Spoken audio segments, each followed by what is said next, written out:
today to have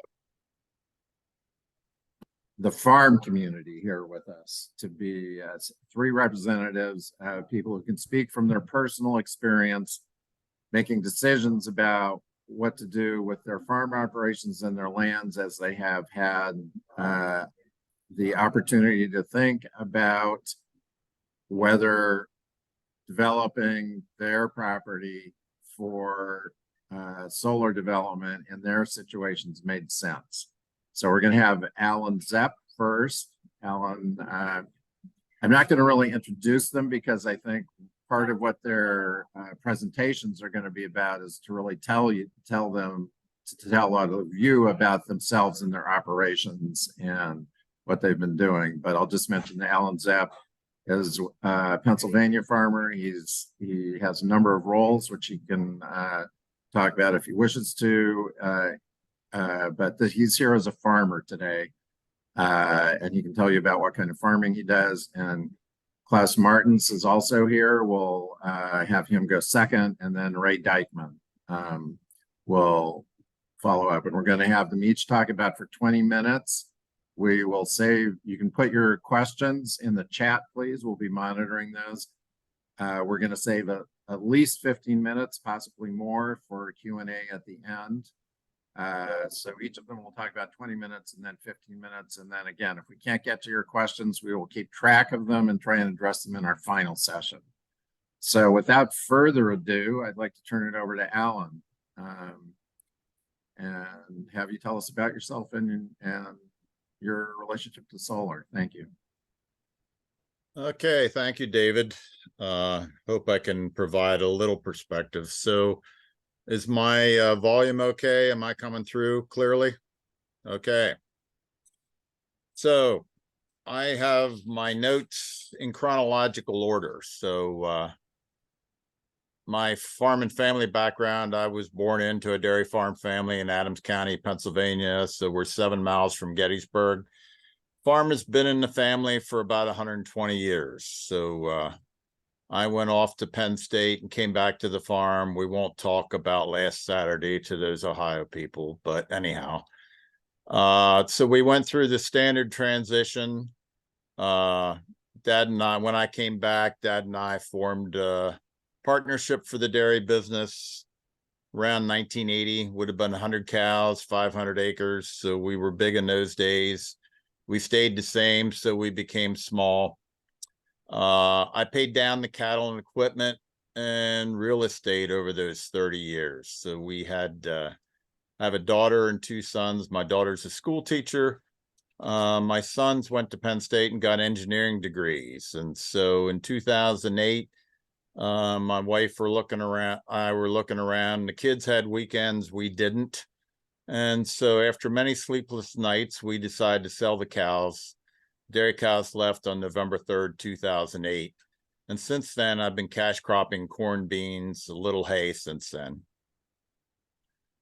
And in 2013, we created a family limited partnership as an estate planning tool to transition some of the real estate to my children as an estate planning tool. So I'll go into the solar journey and how that relates. So the first call I had from a commercial solar agent was probably in 2007, 2008. I was still milking, but I recognized that my dairy business was terminal, so I talked, but not real seriously. The financial crisis of 2008 stopped all solar inquiries and discussions for a while. Because we are located near a power line crossroads, that being there's intersection of some major power lines close, and there's a natural gas peaker plant constructed in 2000 that's about 3 miles away. So, you know, from 2012, I'm not sure exactly, but around 2012, 2016, I probably got a dozen, maybe more than that, cold calls from solar companies asking about leasing. They became kind of commonplace. In the summer of 2010, the solar agent that I initially talked to reached out again. The representative gave me a lease to consider. My attorney reviewed the lease, but we did not negotiate seriously. The scuttlebutt was that this outfit had leased 500 acres or so from one individual, and we weren't, so they didn't need the groups that they were talking to earlier. So this organization applied to the Pennsylvania Public Utility Commission to connect the solar arrays to the large electric transmission line that connects the natural gas plant to the grid. And that is a very long, expensive project. So spring of 2019, I was contacted by a San Francisco hedge fund who wanted to do a solar project around. I considered the offer. My attorney reviewed the lease agreements. Ultimately, it did not feel right to me, but I have 3 neighbors who did sign the agreement. So later that spring, I got a visit from my original solar contact. They had gotten the connection to the transmission lines, but the landowner that they had the lease with did not renew the lease. So they were scrambling to find ground to put panels on, because if you're a solar company, the hard part is getting the connection. They had the connection. And so I seriously considered this contract option for several reasons. You know, I had a comfortable, frank, relatively long-term relationship with this organization. I was dealing with the same people for, this was 2019. My first contact was 2008, 2009. So in 2019, I was in my late 60s, and I was at a very different stage of life than I was 10 years earlier when I was still milking cows. The solar lease could be retirement income for my wife and I. It could provide income for the family limited partnership that we set up independently earlier. And in the early 2000s, there were at least 5 housing plans consisting of at least 10,000 housing units proposed for my township. I could walk the 7 miles to Gettysburg on farmland that was under option for houses in 2008. The financial crisis of 2008 put an end to just about all these, but a 2,000 unit development is currently under construction, and it survived. There's another one of those plans that's still living. So housing pressure is pretty strong in our neighborhood, in this area.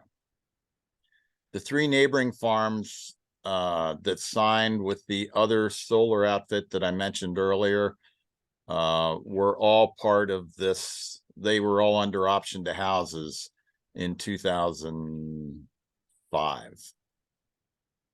So the other attraction for me was at the end of the lease, the decommissioning requirement returns the land to farmland. And I'm as cynical as everybody else is about that, but Adams County is orchard country. So the southern half of the county is general crops and dairy. The northern half is fruit. And so standard operating procedure in the fruit belt, especially with old trees, is you plant the trees, and after 30 years, you push the tree out. You plant it in corn for 5 years to eliminate the nematodes and the soil diseases, and you put it back in trees. And I was driving through the orchards one day with an abandoned orchard, and I realized this, and I thought, you know, those I-beams supporting solar panels are not a lot different than those apple trees. So this can go back in farmland. One of my other considerations was we have a pretty strong environmental pressure from Chesapeake Bay requirements. And so how will these environmental pressure continue to affect agriculture? No reason to anticipate that the pressure on commercial agriculture will lessen, at least in my mind. So after many sleepless nights and deliberation with my local attorney, solar attorney, and family, we decided to negotiate and eventually signed the solar lease contract. My attorney told me correctly this is a marriage. The project will be sold, so you will not be dealing with the procurement people for the long term. Therefore, the contract should cover as many concerns as you can foresee. And so we had 2 parcels that we put in solar. One was 75 acres. There was another one that was 70 acres on another farm. And so the total project is about 750 acres. There's 13 property owners. It's 80 megawatts, it's enough to power 20,000 homes. But the negotiations were with individual landowners. We were not collectively negotiating together. And so in 2020, the project was sold to a French multinational corporation. In May and June of 2022, the project was sold to another multinational company. And really the only notice I got of that, I saw a press release from Philadelphia Inquirer that got passed around in the neighborhood, those of us that were involved. And we did get a contact a little later on, but so in October 2022, survey crews started showing up with drills and backhoe to check the depths to bedrock. Construction started in December of 2022 on our rolling farmland. And so when they started construction, they decided they did not need all of the ground that we had leased. And so on the 175-acre parcel, they only constructed on 45 acres, but I tried to get good attorneys. And so the conditions of my lease are that they lease to 75. So we're paid for the full amount for the terms of the lease. And so that farm is that field was in soybeans this year, and it can be farmed and we get lease payments on it. So my understanding of DEP, EPA requirements is that the development alternatives for solar fields are either a stormwater basin or grade the slopes to no more than 10% to minimize runoff, which is what this project's management chose. I can't say that I was aware of that before construction started, but I became aware of it very much when the bulldozers from a local contractor showed up and I saw the grading lines. So I called my attorney. The response was, so the lease does not allow grading, but it does not forbid it either. You know, you can fight it, but you know, this is a multinational corporation. I suggested raising the height of the I-beams in the low spots as an alternative to the guys on the ground. And their response was that if you raise the panels too much, it'll create a parachute effect. And that doesn't work. And so there were several waterways constructed that were laid out by the conservation district. And I put them in my lease. We had instructions to not disturb these waterways. Another thing that ran across, so we use a lot of tile in our heavy class 3 and 4 soils, and the electrical contractor would mark them with GPS as he hit them, and then the plan is to have a local excavation contractor come back to splice them. And that's working to some extent. So after my concerns about the cuts and the grading were reevaluated, not eliminated, construction progressed. I was feeling pretty sick as the excavation foreman and I watched the dozers push the topsoil back so they could cut the shale underneath to reduce the grade. He grew up on a dairy farm 10 miles from me, and I said to him, you understand what I'm feeling now, you know. All I can do is ask you to do what you can to get this to go back to farmland. If that makes sense in 30 years, who knows, but that's the goal. And so they reduced the slopes to the 10% tolerance, pushed the topsoil back. And I'll admit that Uh, I could have farmed that this year. It wouldn't have yielded quite what it did before, but if it has a long-term sod growing on it, I think that can go back in farmland. So we get into January 2023. It's full speed ahead. Silt sock around the perimeter from a local contractor. They drilled the holes for the I-beams. It was a specialized driller from South Carolina, and started pounding I-beams. One interesting thing is one of the land development plan conditions is that due to an Indiana bat nesting site on Fish and Wildlife maps, actually on my farm, the noise from pounding I-beams, Fish and Wildlife thought it would interfere with nesting in Indiana bats. So construction had to be between October 31st and March 31st before nesting season. And so there was a huge push to get all the I-beams in before March 31st. I think the last pounding they did was March 30th. They got it done, but there was a push on. So through spring and summer, they installed the panels and the mounts and the panels.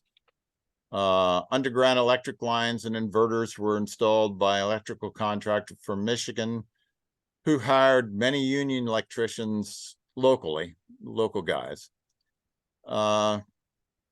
Just to let you know, the panel arrays are aligned north-south so that the panels face east in the morning and they rotate to follow the sun during the day. So they'll be face west at sunset.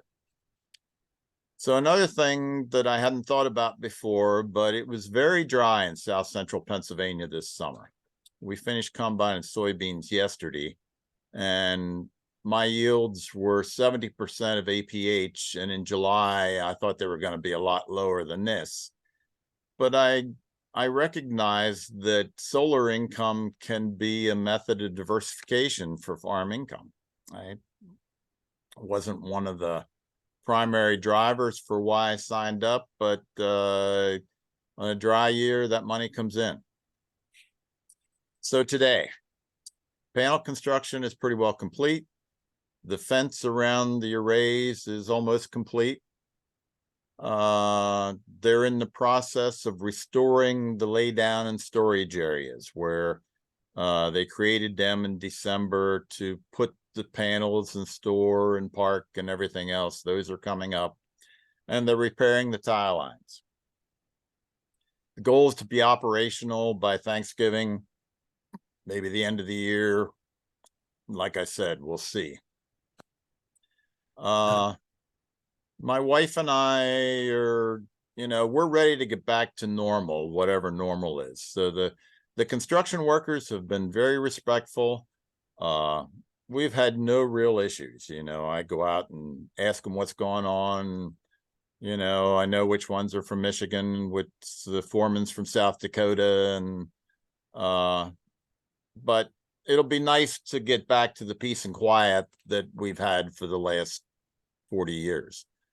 There's a lot of cars. There's 40 or 50 cars per day that park in the laydown area that's 300 yards from my house.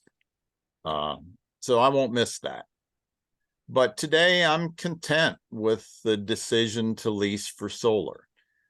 So what should have I done differently? I probably should have pushed harder to repair the tile lines as they were going, but I don't know that that would have changed anything. And while I expressed my angst at various stages of construction, watching the bulldozers working and so on, I think I can stand back and recognize that installing the underground electric lines is not a lot different than installing the tile lines that we've been doing for the last 40 years.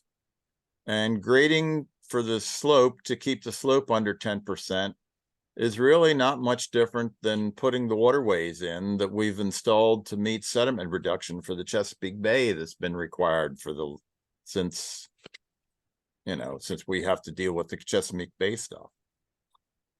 So my recommendations to those considering a sale or a lease are that anticipate and know you will be dealing with a large corporation that knows solar at a macro level.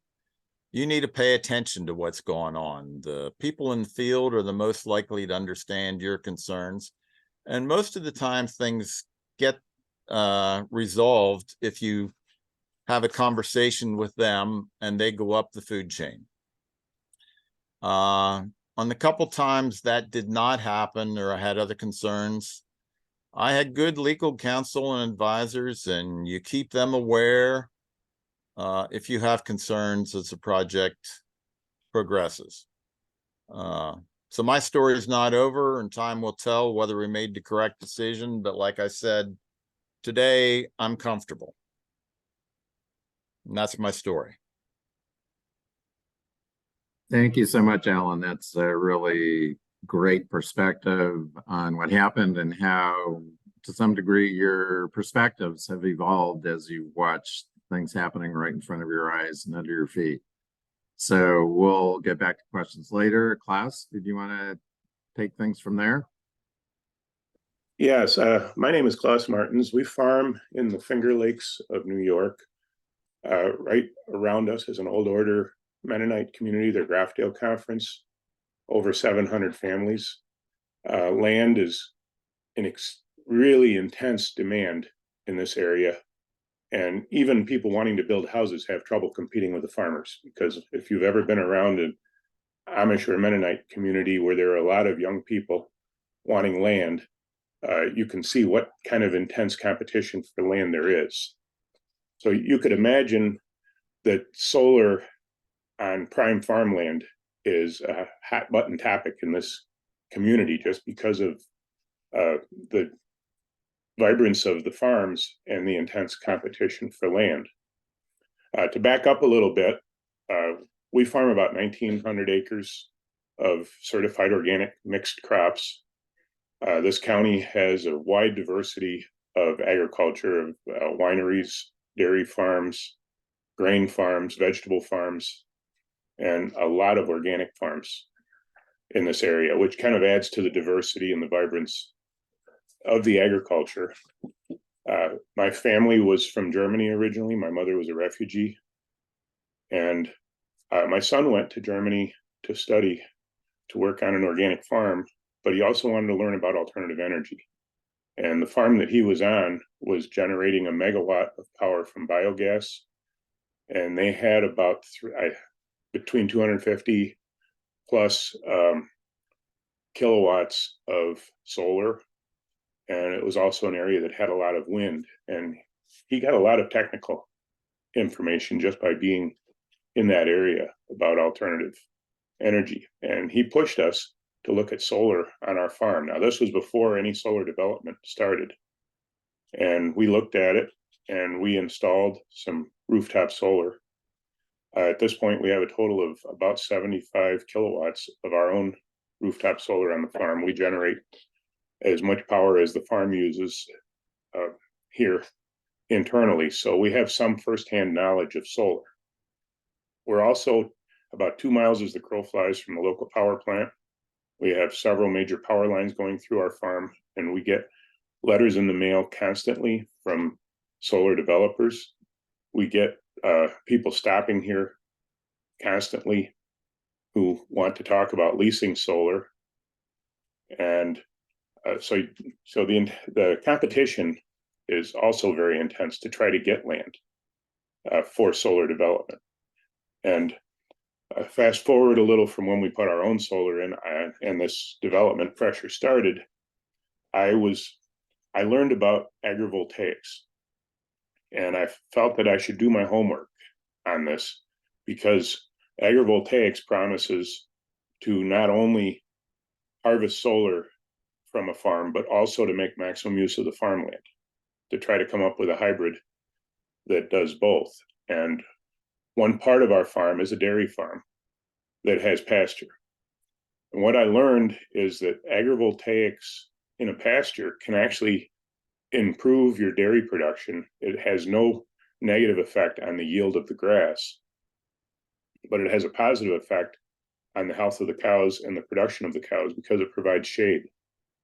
One of the things that we're really sorely lacking here because of the intense use of the land is there's not a lot of shade for cows when they're out on pasture. And, hot summer weather, especially as our seasons get more intense, is rough on the cows. The research that we looked at actually showed, some was done in Wisconsin and some was done in Europe, showed that the cattle can have a couple of degrees lower body temperature when they're grazing under agrivoltaic panels, just because they have the shade. And also, there's no real reduction, and there could be an increase in grass production in a hot, dry season because the C3 grasses, or cool season grasses, don't make full use of the sunlight. So there's actually more sunlight falling on these fields than what our crops are using. I started challenging the solar developers who came around with the idea of, I would be interested in talking with you, but not if you're taking prime farmland out of production. And all of these guys, when they came here, they'd already been thrown out of every other farm they stopped at because of the attitude towards solar in this area. So I think they all felt relieved when I didn't yell at them and throw them out and started talking with them. And I explained to them patiently why it was not a good idea to take prime farmland out of production, that there was plenty of unusable land that could be, with a little bit of creativity, be developed for solar, and that the idea of agrivoltaics would be a win-win situation that we might be able to accommodate, but that if they wanted to take large amounts of prime agricultural farmland out of production and build solar farms on it, they were not going to be welcome in this county, period. And they all smiled and gave me all kinds of, we agree with you, and then come back with a contract that was for a giant solar development. I might as well have explained it to the dog for most of them. But I did, and I was later put on the board of the American Farmland Trust, and through, American Farmland Trust has identified solar as a critical issue on farmland just because of this topic of taking prime land out of production. And through them, I found a solar developer who was actually willing to listen and willing to talk to us, and came and looked at our operation and said, I think we can do this. And we had offered them 40 acres of pasture. They came back saying we can't use it all because of the interconnection rules. We can't, it would be too much power. But they made a proposal, and I liked the proposal. It would put the solar panels actually in line so that our fencing would be compatible with the I-beams that hold the panels. These were panels that were tracked. They would produce a nice shade cone, and we could see from the design that this could actually be an enhancement to the production of our dairy cows that were out on pasture. And at this point, we signed a contract with them. And one other piece of this picture is we have a young couple. I'm not giving away my age, but I've been getting Social Security for a while. But this young couple, he was the manager of a drugstore chain. And one day he walked out and he said, I'm not doing this anymore. And he visited us, milked cows one night, and the next day he said, I know what the rest of my career is going to be. They wanted to be dairy farmers. So we're working up a deal now for them to buy the dairy farm. It's a small part of the bigger operation. We're still running the rest of it. But in the business plan, having part of that land in solar will actually make 1/3 of his farm payments, and could make the difference between them owning that farm, being able to buy it and maintain it as a small dairy farm, and not being able to make the payments on it. We're finding, and our developer who we're working with is finding they're having a lot of hurdles. The system seems to favor these giant mega solar farms, and it's taking a lot of legal work, a lot of legwork on the part of the developer, but they are confident they're going to be able to make it work. At the same time that we were discussing this, I've introduced them to a large number of our neighbors who also have organic dairies with large amounts of pasture.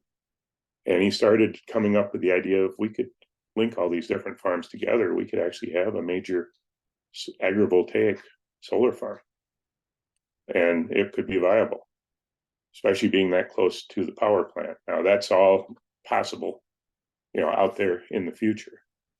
But the big thing is, with our persistence and finding the right developer, we were able to come up with a plan that would not only be compatible with what we were doing, but would also make it possible for this young couple to end up buying the farm and making it cash flow. So that extra money, as was mentioned earlier, even when you have a dry year and income from everything else isn't as good, the income from the sun will still be there. And that could make a big difference in a business plan. I'm actually kind of frustrated that so many of the developers are refusing to look at agrivoltaics. There's been a lot of work done in Europe on it. I'm just gonna, I don't know how I'm doing on time, but I'm going to share a few things that I learned from my Europe being on a webinar in Europe. And that's, they found that for things like fruit, berries actually do better in shade. And there's an agrivoltaic farm in the Netherlands that has eliminated the risk of hail, increased their yields, and is producing a huge amount of agrivoltaic solar power. And they've enhanced the production of their berries. That was a berry farm. There's work being done at the Fraunhofer Institute where they're looking at different species, and they've identified certain vegetable species benefit from shade and actually can get a higher yield. Another group of species are rather neutral, and then there are species that need full sun. And they're saying that there are definitely many kinds of farming that could be very compatible with the shade cones that are coming from these agrivoltaic systems. A more recent idea that is being developed out there is they've got the vertical bifacial panels, and they're finding they can be put into rows that run north-south. They produce about as much as the track panels, at least in Europe. That's a little different latitude. But their main power comes early in the morning and late at night, which is very compatible with the power, or complementary to when the power comes from standard solar farms, which produce their main power in the middle of the day. And with these bifacial systems, they've experimented with having those rows running 10 meters apart and farming 12 rows of row crops down each row between each set of panels. And they've shown that they can get 95% of their normal farm production, but still harvest a larger profit from the panels in that configuration than what their cropping does. Another piece we're seeing is that these vertical panels would work really well for fences, would work really well on diversion ditches, and could be oriented to act as windbreaks. We're not as aware in the east of the impact on wind, but there is a lot of good research that shows we lose yield in a lot of species due to the action of wind. But I think there's some potential low-hanging fruit in the field of agrivoltaics that we haven't touched yet. But there are also already a lot of good places where this could be complementary if we could get the developers to rethink their business model a little bit, and if we could get the interconnection rules changed to make it more easy to connect for these solar farms that aren't just massive, 40 megawatt or bigger generating units. And even within that, there is the potential to link a large number of smaller agrivoltaic arrangements in a way that would get us up into that 20 plus megawatt system. So I'm hopeful that we could find an answer, providing we find the will to do it. it's really easy to just pave over a big farm, nice flat prime land, put the panels on it. I've accused a lot of the people that knock on my door of, your engineers are so stinking lazy. They want to take the best land just because they don't have to work very hard to figure out how to put the panels on it. Why don't you send them back to the drawing board and tell them, why don't you take this land that's available and use your expertise to figure out how to put the panels on it? So that's a little bit of my opinion, but I will leave anything else for questions and pass this to the next person. Thank you so much.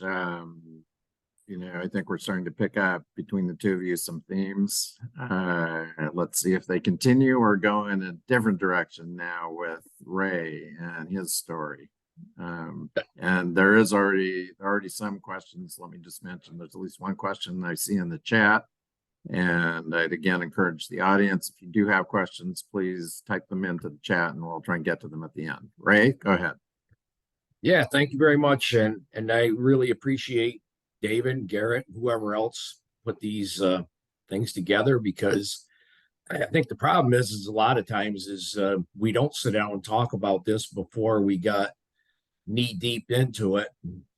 I'm confident that if we would have done this a little bit differently, and I've talked to some of my farming friends, if we would have included the farmer in the conversation from the get-go, I don't think they would have been quite as alienated to the idea. And as the other two have mentioned, I think what we're going to be talking about more and more is diversification. And for me, being a dairy farmer and having all my eggs in one basket, so to speak, is very concerning going forward for me and my family. So I think that's what the main thing today is, talking about diversification. Why are we doing this? And I have two farms. Dykeman and Sons is in Fultonville, New York, which is in Montgomery County. And we milk about 1,200 cows there, work about 3,500 acres. And I have another farm in Amsterdam, New York, that milks about 600 cows. We farm about 2,000 acres there. Both farms are going to have some solar projects in it. The first project on the Vision farm in Amsterdam is going to be, we rented to them 200 acres and we are being paid on 127 acres that they put inside the fencing. And that one is already in progress. My other farm the home farm we originally signed up 949 acres.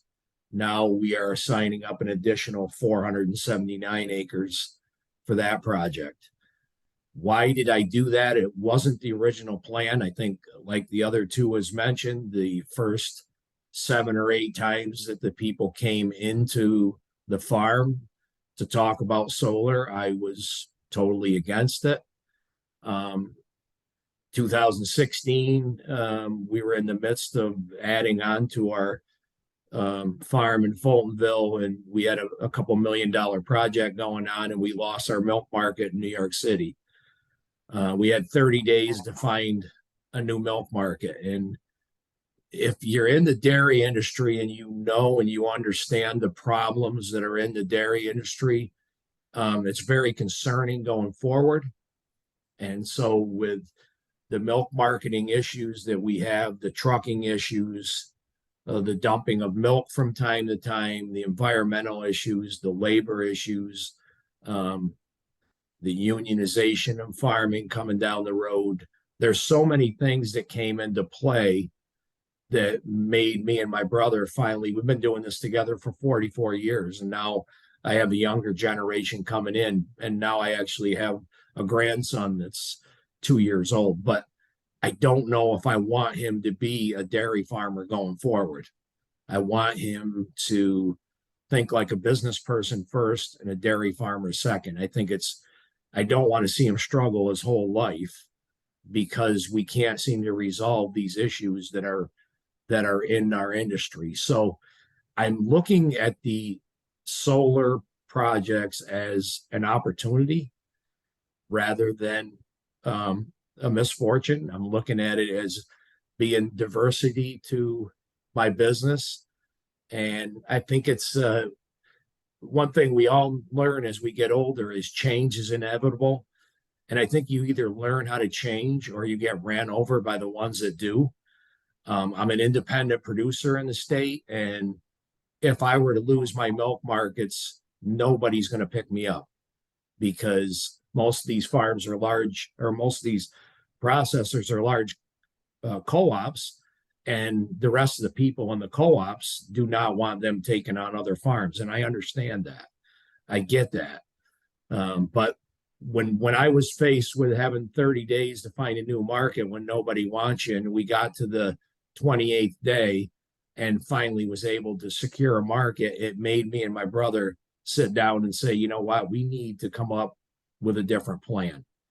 And that's where solar came in. And the fact of the matter is we still are up to, I think, 2.9 or 3% in production in New York State. So we're not suffering as far as milk production in the state. And I mentioned to David earlier one time that, you know, the fact of the matter is educators and the industry has done such a phenomenal job of making the cow an amazing animal. So we have dairy cattle numbers that are at the lowest levels they've been in over 100 years. And over the last 60 years, cows are producing 60% more milk on 30% less cows. So I look at that and I don't think that's going to stop. I think we're going to continue to figure out ways to get the cows to become even more and more productive, and we'll be using less and less land. And I think the solar projects are going to help out with some diversity with some farms. Most of my land is not the greatest land, so it won't be being put on property that's like phenomenal growing land. But with that being said, as they mentioned before, I think I look at it as I'm going to put this land to bed for 30 years. If in the future the land is needed for food production, they can be taken out and we'll be able to put most of the land back to food production if it's so needed. But I guess that's kind of my story. Is I don't think this was ever the intended plan on most farmers. They would not give up their heritage very easily, and it's most farmers are haunted by their heritage. I'm not, because my dad told me before he passed away, don't do this because of me. If it gets to be too difficult to continue doing, look for other options, do other things. So that's me and my brothers, basically our story. And it's basically too many things coming down the road that are too difficult to try to attack without diversifying our businesses so I can become sustainable. And thanks very much for having me on here. Thank you so much, Ray. And I think we've heard, three really interesting people's experiences. We do have some questions. I'm going to let a few more come in. Ray, could you just supplement what you just said, just to put it in the context of what Klaus and Alan said about what extent is there development pressure on your land? Because both of the other folks talked about that as a factor in their decision. Yeah, so I don't have a tremendous amount of development pressure in my area. We do have a lot of Amish that have moved into the area, and so land prices have skyrocketed. But a lot of Amish were moving from other areas where they made big money, and they were able to buy cheaper land in our area because, like I said, the land's not the greatest. And so I don't have a tremendous amount of development as far as housing, or besides Amish, we'll take a 200-acre field and end up making 4 farms out of it. So they're the only houses and buildings going up in the area. So okay, so that sounds like a quite different context than the other two folks we've heard from. Here's a question for Klaus, but some other folks probably have some opinions about this too. So I've often heard that cattle are too hard on solar panels and present risk of damage? Will the panels need to be raised up or otherwise adapted, when you're grazing your cattle around them? So the systems that are used for cattle as opposed to goats and sheep do have to be higher, and they have to be designed correctly so that they are not damaged. But when the fences run in a compatible way with these posts, electric fence is a real good way to avoid cattle scratching on things and still get the shade benefit. So this is all in the design of the system.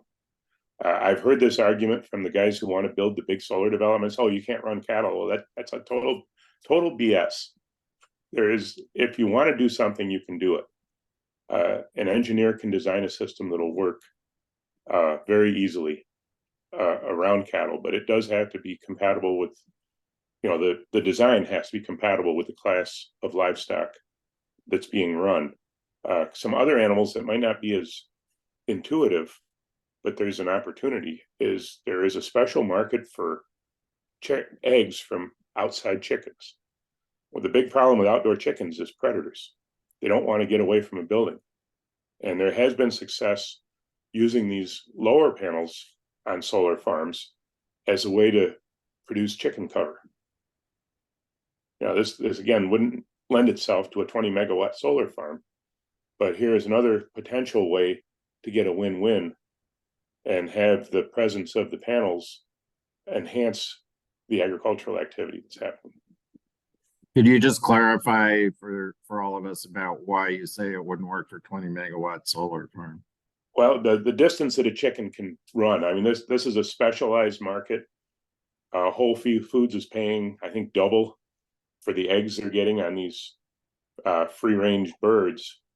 So there's a very strong financial incentive for the farmers who are doing it. But you still have to be within the physical, the biological limits of the species that you're running. And up to about 5 acres, if the chickens have cover, they have been observed to go out and graze because they feel confident the predators overhead don't bother them if they've got something they can dive under for cover. Where if you've got just a 5 acre field and you think chickens are going to graze in it, the first thing they're going to do is look for a place where they can get under cover. They're going to pay no attention to the grazing where they're put. Thank you. So here's a question. I'm guessing that Alan will have a lot of ideas to talk about. Does Pennsylvania have something similar to what used to be Article 10 is now the new legislation in New York State that set up the Office of Renewable Energy Siting, that essentially it's a question of home rule, kind of like where the state has authority that overrides the authority of local governments regarding large solar arrays. And I know you know a little bit about how government works, so you in Pennsylvania, so you might take that and just sort of help people like explain anything you know about the differences, if you know about any, between what's going on in Pennsylvania between state and local government authorities in New York. Or at least I'm not familiar with Article 10 or what it is. My son lives in New York, and I've spent time up there. I have a sense. So Pennsylvania is a commonwealth. So in a commonwealth, the power is in the local government, the townships. So the zoning, I'm actually a township official. And so the townships create the zoning. And so zoning will be very different between adjacent townships. The state can overrule zoning. So we have we called it right to farm when it was first came out 20 years ago.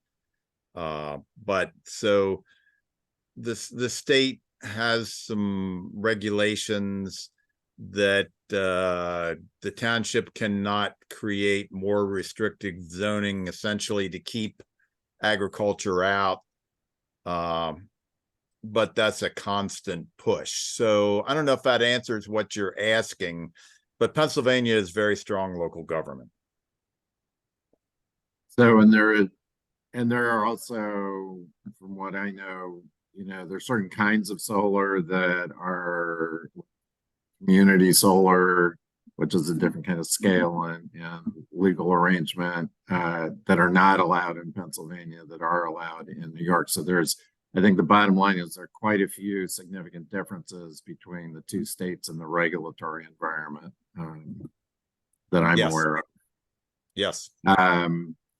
Okay, how about Dr. Klaas? Or actually, do either of you, Ray or Klaas, do you have any comments on sort of because it might be interesting to get a New York perspective too on sort of the state local government relations from what the farmer sees. Any thoughts on that, or should I go on to the next one? It's kind of frustrating. Go ahead, Klaus first and then Ray. Sorry, I'm sorry. Yeah, it's a little bit frustrating. It seems like the rules are being made up as we go. We're supposed to have home rule. It seems like there's money talks very loud. We had a 100-acre farm, prime land taken out of production right near us over the loud objection of all of the farmers in the area.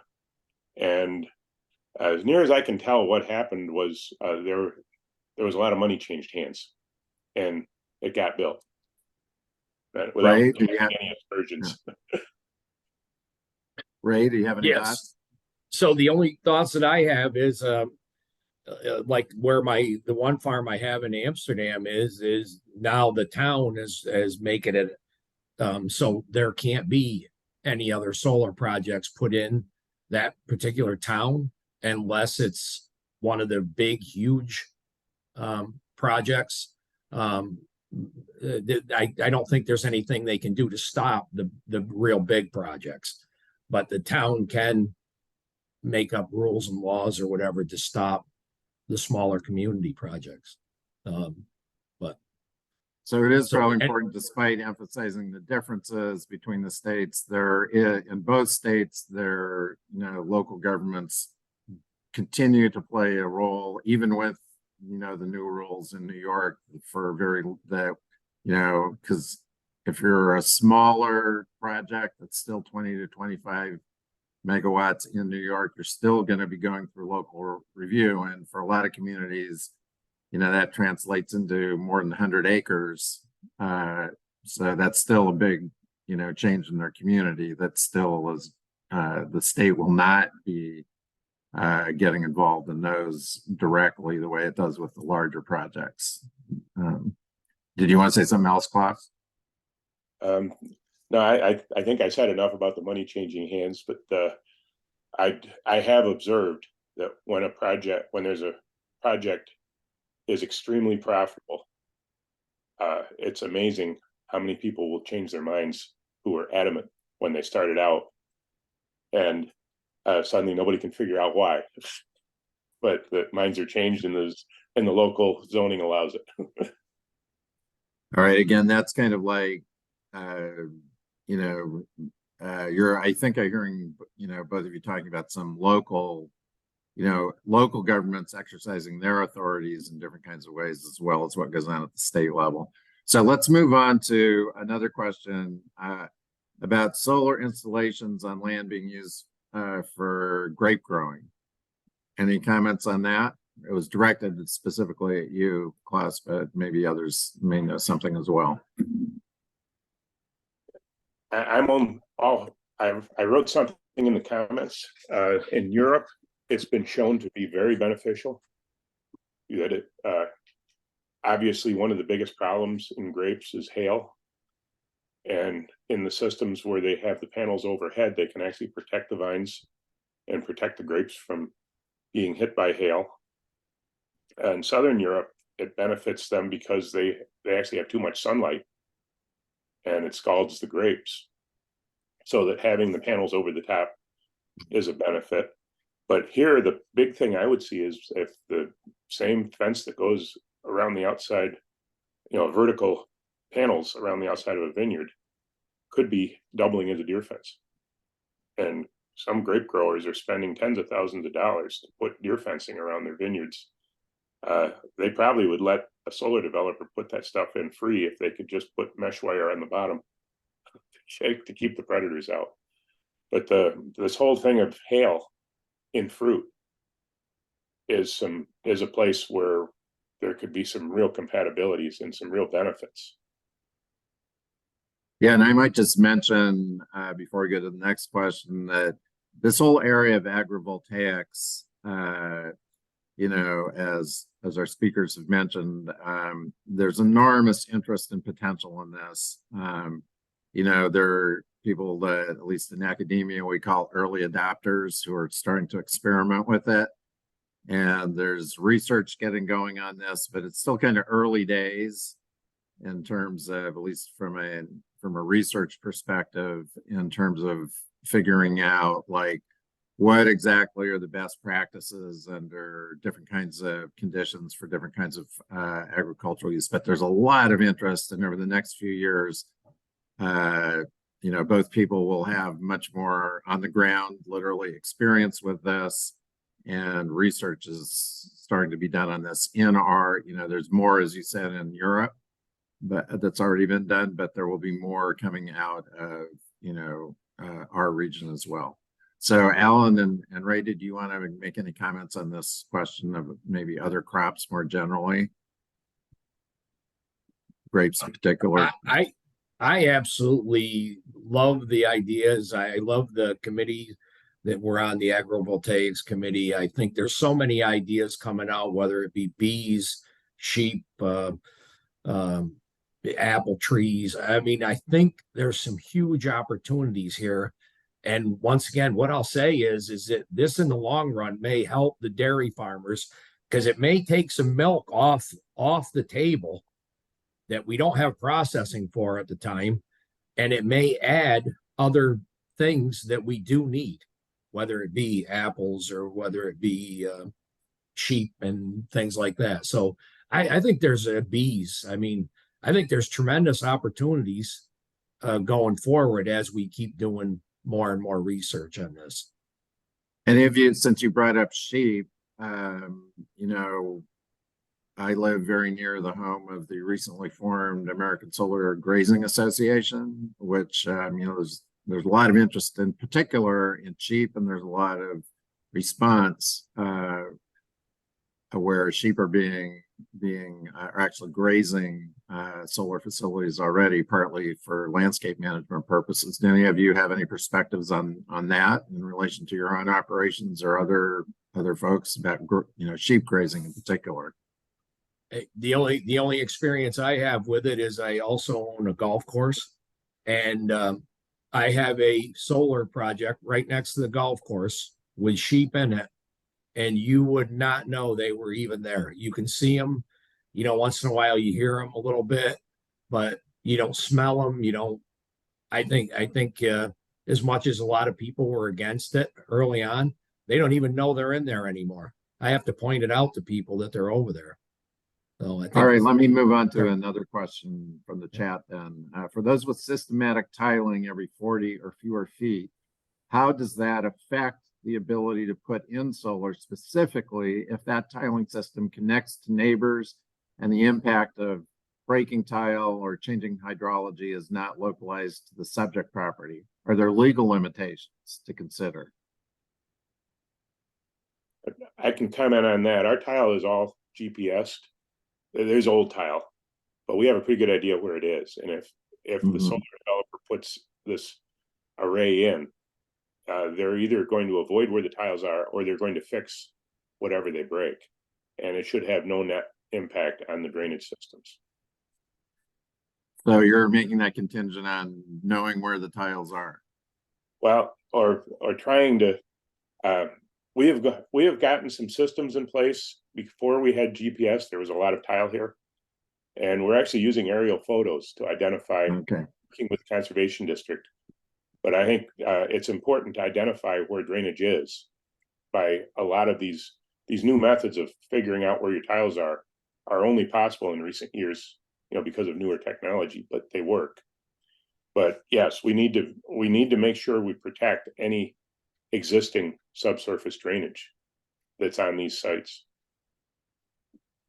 and make that a condition of the contract. Alan? And I would agree with that. That was, I'm not gonna say that, that was a primary thought, but that's what I tried to list as a concern in there.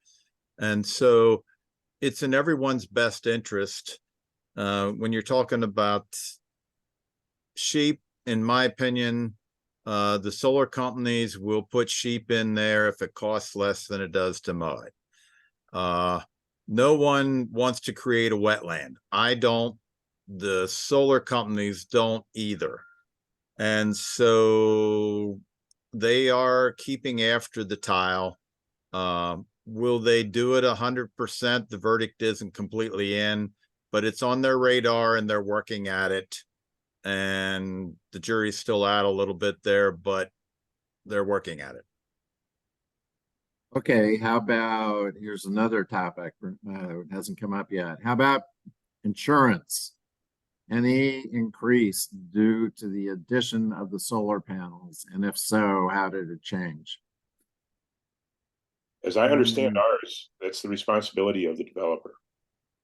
That any, Yeah, To it didn't cover, affect- to pay for any, if Right. there yes, is that all three of you or not in your Yeah, heads? I would Okay. agree on that. Yeah. Okay, Actually, and we'll be paying less insurance going forward because I won't have my equipment and, all the other things on the land. So my insurance bill will probably go down. and just to clarify about its responsibility, is that like because you had lawyers and negotiated that, or because that's just standard from your understanding? my understanding it's standard. My understanding, it is standard, but that's one of the reasons to have a lawyer that makes sure that you know what is standard. Good point. Good point. Because not every lease from every company looks the same, right? So. Okay, how about we'll move on to folks who are still farming. What are you doing to make up for the land that's lost? Are you buying more land, renting more land, just absorbing the loss? So this is a land access question.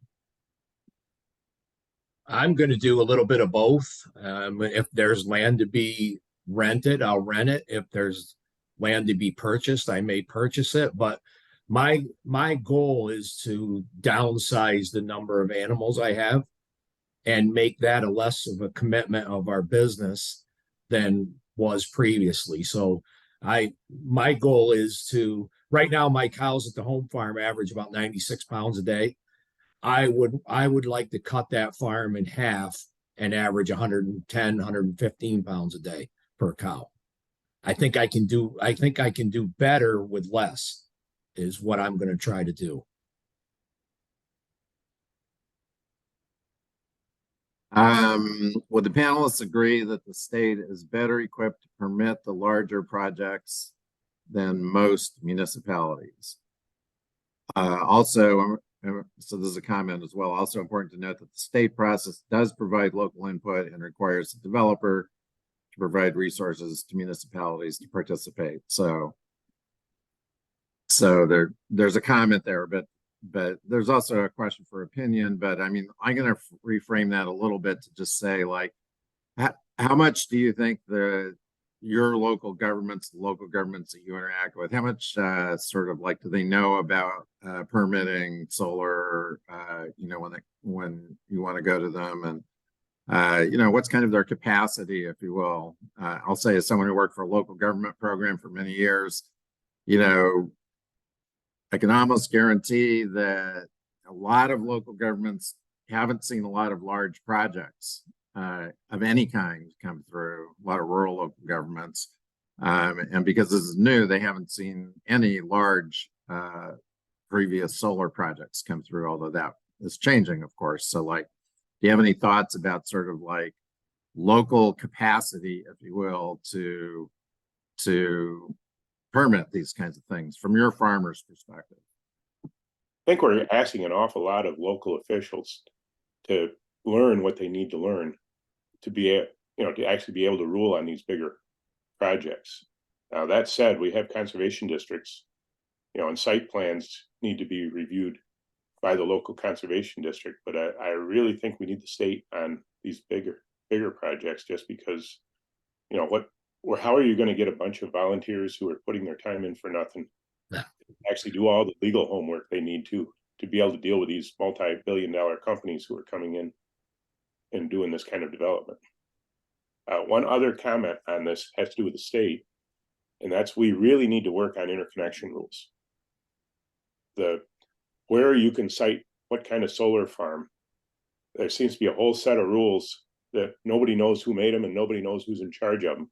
And this is just our impression, because we're constantly being said, no, you can't connect here, no, you can't connect there. Well, you can point at the line and it's the right size line, but whoever's in charge of that line might say, no, you can't hook to it. And we need to have the state involved at that level, at the public utility level. Mhm.